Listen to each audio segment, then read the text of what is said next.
Final preparations are taking place for this year's Farm Science Review. It's a busy place, but did the recent storm slow things down? Initially, as it started, the rain came and then we had some hail.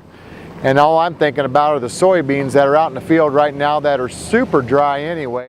So how did the beans fare? Just a little damage in our Tuesday soybean field. The field's a great looking field right now, and the loss right now is not as significant as what the total yield probably is going to be. But we also have a large 100-acre field just east of the public parking lot, and it does look like we experienced some damage in that field from the hail. There was no major damage to the show site. The show goes on as scheduled. There were a few small tents damaged. There were like 4 or 5 or 6 that were completely flattened, and it seemed like the smaller the tent, the worse it might have been. This year you'll find a new ride and drive area, cover crop, and bioenergy displays. So we probably have one of the most extensive cover crop plots around the region. So if a farmer wants to see any particular variety, it's probably out there. Another very interesting plot that we have is a biomass plot.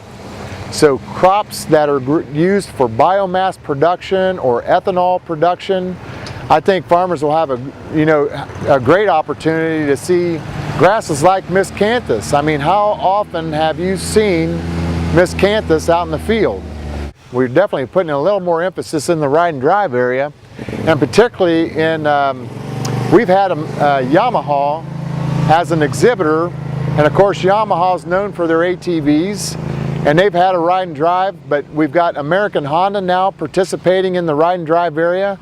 And what a great way to go out and experience getting on an ATV in a course type track and just trying that out. Something else new you'll notice this year are one-way streets. For the first time, we are one-waying the streets. So you can only go one direction on the east-west streets. On the north-south streets, you can go either direction, north or south. As for yields, when I stopped out to the fields, they told me corn was running from 170 to 190 bushels per acre, and moisture was anywhere from 11 to 13%.